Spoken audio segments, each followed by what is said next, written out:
changes.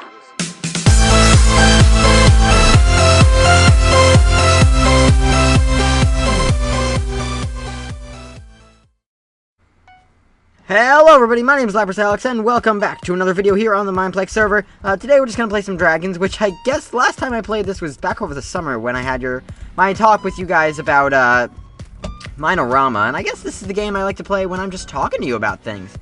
And lag again. Why not lag? It's okay. I forgive you. So what I wanted to talk about today, in case you could not tell by the title of the video, which I'm sure is why you're watching this in the first place, if I could have no lag, that would be kind of nice, is the season finale of The Legend of Korra. I was originally intending to just do reviews of the series as it went on. I had a thought about that, but then the season had already started, and I was like, well, now I kind of can't do that because I don't want it to be like only halfway through that I start doing it. So I just figured, alright, when the series is over, I'll just give my overall opinions and thoughts on it. And oh my god, now that the season is over, let's have a talk about that. Season finale, episodes 12 and 13 of the book Balance, book 4, were fantastic. There was some left to be desired, but that was in the way of wrapping things up in the story, not really about the finishing up of the story. It was a really good story. I think book 4 might have been my favorite. So just starting off with that, I've heard a lot of people talking about which book is their favorite, and the main two that seem to come up are book 3 and 4. I think I didn't like book 3 as much as everybody seems to like it. There was a lot to love about it, but I didn't like it as much as everybody else does. For some reason, I think that the threat level was just not there as it was with the other characters. Like, in Season 1, there was like a serious, real threat to the Avatar, and the ability of the Avatar to continue being the Avatar with her bending abilities. And in Season 2, there was a real threat to the Avatar at the base of what the Avatar is. But in Season 3, it just wasn't there for me. It was like, okay, there's airbenders. So, what? I mean, we've had we've had firebenders try to kill her before, we've had waterbenders try to kill her before. What makes an airbender so much different other than the fact that she's never faced one before? So, for me, that's what it was, though I did really, really like the fundamental principles about Sahir in book 3, and I liked what he stood for, and I especially liked that they brought him back in book 4. That was really, really cool. I probably should have mentioned at the beginning of this episode that there'd be spoilers, but too late now. My favorite book, as for that, I really liked book 1. Going back, I think book 1 just does not get enough credit for what it was, because it's really a good story in its own right. There's a lot to love about it, and just the way that it establishes the characters as well as telling the story, I really do like about it. I think it's not praised enough. I think people look to book 3 more than they need to. Book 2 is Jeremy's beeping in the background.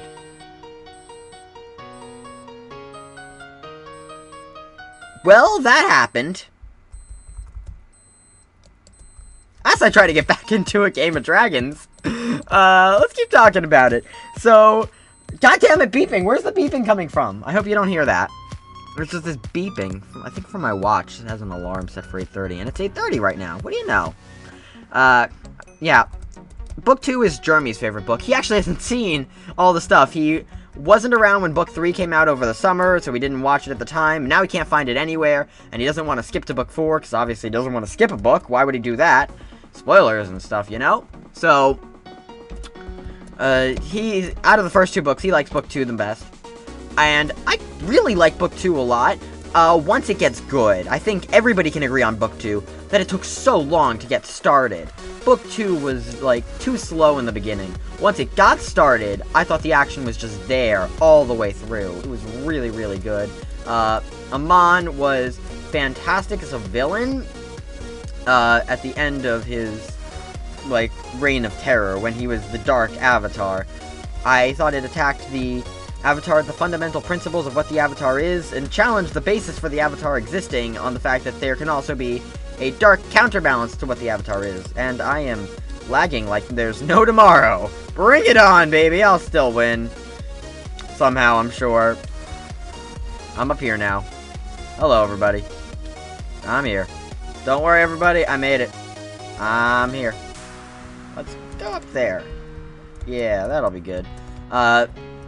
Book 3, I already mentioned. I liked Sahir a lot. I like the idea of the Red Lotus, but I just thought that there wasn't really there wasn't such a real threat from them. There wasn't something that they could do that other benders couldn't do with enough practice, which just made me kind of disappointed in what the villains were. But I love that lady with, like, the water-bending arms. Oh my god, she was so cool! Book 4 is really what I came to talk about, though, so that's what I want to spend a lot of time on. Book 4 started a little bit slow. I think we all knew from the very beginning Kuvira was, well, from the beginning she was obviously the antagonist, but there was never really any chance of, because, like, in the beginning they tried to set up a scenario where there was, Kuvira had a good side and a bad side. Well, she's kind of a dictator, but then again, she also saved the kingdom from being so disjointed and stuff, so you gotta give her credit for that. But I disagree, because we all knew she was going to be evil in the end. And I think towards the end, her actions just kind of made it really, really clear that she was an antagonist from beginning to end. She was power hungry and just absolutely nutty. Kuvira just did a lot of rash things that a rational thinking person would not have. And she could have had it all without having to attack all at once at the very end. But I did really like her a lot as a villain. There was a lot to love about her and her fundamental principles, and the fact that she is this person who kind of deserved her, she earned her place. She built up the Earth Empire out of nothing, and there's a lot to respect in that. She stepped in where Prince Wu could not have, and the choice at the beginning of the season was between a dictator and a completely nutty... I found 7 bat plus. Great, yay. A nutty prince and a dictator, so, you know, it's kind of a hard choice, and I really did like that aspect of it. I really don't, I'm just not even making any sense. I'm sorry, guys. It's difficult to play and talk at the same time. I really liked my first episode where I did it, my first video. I hope I can somewhat replicate that again. I also hope the audio isn't too loud. I can barely hear it myself. I've turned it down so much because I know the dragons are super loud. But what I really want to talk about is the finale from start to finish. Kuvira with a giant mecha suit. Come on! That's so cool! I didn't realize it at first. It took somebody else pointing it out to me that the mecha suit was made out of the metal, the platinum metal from the border of Zaofu, when they said that they were taking out the giant domes around Zaofu. That's what they were using the metal for, and I was like, oh, that's what it was. I figured that would come up again later, but I wasn't sure when, and they did it without me even realizing it, so that was pretty cool. As for the spirit energy laser, that thing just did so much damage, it wasn't real. It was like, come on, you're just being cheap now. It's a free-for-all in the city. You didn't have to do that, but I did like the fact that it came down to the point where the city was seriously at stake. It wasn't a, let's stop her before she does any real damage, and then nothing will change, and once she's stopped, we can all go back to the way things were before. Avatar has never been about that. At the end of Season 2, everything changes. At the end of Season 3, Korra is crippled. At the end of Season 4, you've got a destroyed city and a giant new portal in the middle of it, which is pretty cool. And that's one of the things that is great and remarkable about the series, is that they're willing to take risks that a lot of other people aren't. They stick their necks out on the line, and they especially did that with the ending, which I will get to in a little bit, and whether or not I think their risk paid off. But it was a good season nonetheless, and probably my favorite out of all of them. What else is there to talk about? There's the fact that... what was I thinking? The Fire Nation. The Fire Nation is kind of in the dark again, and it's weird, because we thought that after Aang's season, we'd be like, okay, well, now the Fire Nation is going to progress and be oh god, bumped into the pop filter. The Fire Nation is going to be helpful to everybody, and they're going to be totally on everyone's side, and I really liked it when that happened, earlier, when, what's-his-face, the general guy, who, with Zuko's voice actor, said, said the Fire Lord, I believe it was in Season 2, when Korra was trying to get somebody to help her to fight Unalaq. he says the Fire Lord has always been friends of the Avatar. And I was like, of course they have throughout your life. And so I was like, okay, so now they're like a part of this whole regime, this world of cooperation, this United Nations type thing. For the Avatar world, which is pretty cool, but now they're kind of in the dark, because after Prince Wu at the end decides to split up the Earth Kingdom, which turned into the Earth Empire, which turned back into the Earth Kingdom, is now being turned into the Earth Republic, as people are calling it. Because now it's going to be a republic, just like a United Republic is. So that's all fine and dandy, but we still don't really have a way of establishing that. I think that if there is a third actual physical season of Avatar with a brand new Avatar, we will see the Earth Republic become a part of what the United Republic was. I'd also like to see the return of a little bit of a more hostile Fire Nation, in nothing else that they still have a monarchy, which leaves them out. The Earth Nation has a republic now. The air nomads are just traveling nomads who work for the good of society. And the water tribes stay at the North and South Poles, so they don't really have much of an impact on anybody. So that leaves the Fire Nation as the only significant entity to be kind of left in the dark, at least politically speaking. So maybe that's an option they'll explore later on in the series. I've heard some rumors that due to budget cuts, this might be the end of Avatar in general, which would be very, very sad for all of us. But if it is, we've had a good ride, and I definitely think the ending of Korra has proven that. Come on, get up there.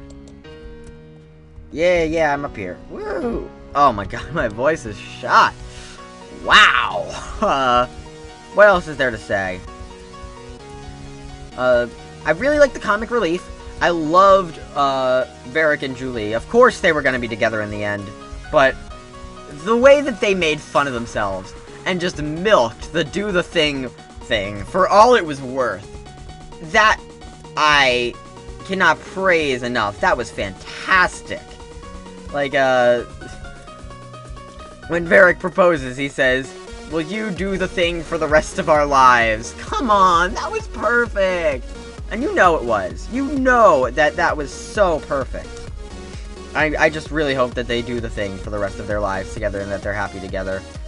Mako and Bolin, I'm so glad that they were really just had such a strong bond at the end. I'm sad Mako didn't get a love interest. That would have been cool for him.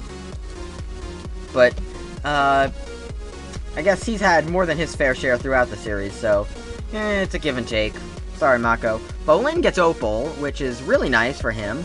I was kind of worried there that that wouldn't happen, but of course it did. I was really disappointed that there was no old Team Avatar reunion. That didn't happen, even though we had 3 of the characters there, and we never saw, what's-her-face? We never saw Katara after her montage of helping Korra learn to walk again. We never saw Toph after she's like, my back's still hurting me. And we never saw Zuko again. Which, that could have been such a reunion, man. I was hoping that would be like some after the credits thing. Where it's like, after the credits roll, they're like, hey, good to see you again. Alright, good to know. Well, bye. And then the thing ended. That would have been a little bit funny, I think. Maybe that's just me. But now, it's time to talk about the thing that everybody is talking about, and the whole reason that I really wanted to make this episode, because I had plans to make it before, but after I saw this, I was like, that's what I'm talking about. That is so what I'm talking about. And that is Korra's love interest. Let's be real here. Did anybody see that happening? Did anybody see that coming? Because I sure as hell did not. I was like, that is fan service. That is such fan service. But I still respect it so much. I respect them for sticking their necks out like that. And I think Korra deserved one really good victory like that at the end of the day. Ooh, a treasure chest. I needed one of those. Because the recent Korra video came. Oh my god. Oh god. Like they said, what's their faces were making it. I forget the name of the company, but I remember like seeing it and I was like, oh no, we're done. Korra, I really thought you had a chance, but no, you're done. There's no way it's gonna happen. Sorry, I really, really wanted Korra to be a good video game, but it didn't happen. But Korra's love interest definitely shook things up. More than a good Korra video game would have. And it was only really right at the end, too. Like, when it happened, I was like, is this happening? Is this a thing? No, that's not a thing. And then, like, it ended, and I was like, wait, is this a thing? That can't be a thing. And then the Chinese characters came on screen. By the way, if anybody knows what those Chinese characters mean, please put it in the comments. I want to know. I really want to know, and I don't know. But, yeah, Korra's love interest is cool. And it happened, and I was like, okay, this is insane. We've never seen anything like this before. The lag is real. Korra's love interest, for those of you who don't know and like spoilers a lot, is Asami. Now, they've kind of been showing this throughout the season, and looking back, I do kind of get this at glimpses. Everybody was always like, they have a strong sister bond, but looking back, at the beginning of the season, Asami was the only person who Korra wrote to. She said that Asami was the only person who she thought she could relate to. That's... oh, I killed myself. That's really something. And I thought it was pretty cool what they did with it. I kind of wish that it had been a little bit better foreshadowed, because had it been better foreshadowed, I could have been like, oh, I see now what you're trying to do. But really, the only thing we had to go on was the fact that they sent letters to each other. And nobody else. And, yeah, it was kind of missed a little bit. Their opportunity to make that really prominent was missed. I think they didn't want to make it prominent, though. They really just wanted it to be there and let people interpret it in their own way, rather than saying, hey, by the way, Korra's gay. Now, I'm gonna say some things right now that could be considered offensive. I say them knowingly that they could be considered offensive. Please do not take offense to them. I don't mean to stereotype people, but... and besides, I know so many people who are homosexual, who are my friends, who are family members, who I still love. I have nothing against homosexual people. It's not about conservatism or liberalism. It's just a matter of... if that's who you love, then that's who you love, and there's nothing more to it than that. Korra, I can see them stereotyping her as a homosexual kind of person in the way that people would stereotype a very strong-willed lesbian woman. And that's the way that they did it, not the way that I did it, but I see how they could stereotype her like that. I can't see really how they did it with Asami. There was no reason for me to think that Asami was like that at all. There were no hints dropped or anything, and it was just all of a sudden like, oh yeah, by the way, there's a love relationship. Which is why I think, in some ways, it didn't pay off. Asami and Korra just happened at the end. Suddenly they were together, and when they were like, let's go on a vacation, just you and me. I was like, okay, girls' night out, I'm not gonna judge. And they're like, let's go to the spirit world, and they get there, and their backpacks are there, and I'm like, you didn't even invite, like, Mako or Bolin? Really? That seems like an odd move. And then they were together, and they were holding hands, and I was like, what? Hang on a second, something's not right about this. And then I went on the internet, and everyone was, like, blowing up about, Korra, Asami, whatever. I don't even know their ship name. Asura? Kasami? I don't know. And they were just blowing up about it, and I was like, okay, we need to have a talk. And then here I am, making this video. So, yeah, I think at the end of the day, I do like the fact that Korra was made the way that she was, and I think it really distinguishes Korra in her own way, as her own avatar, as her own person, her own character.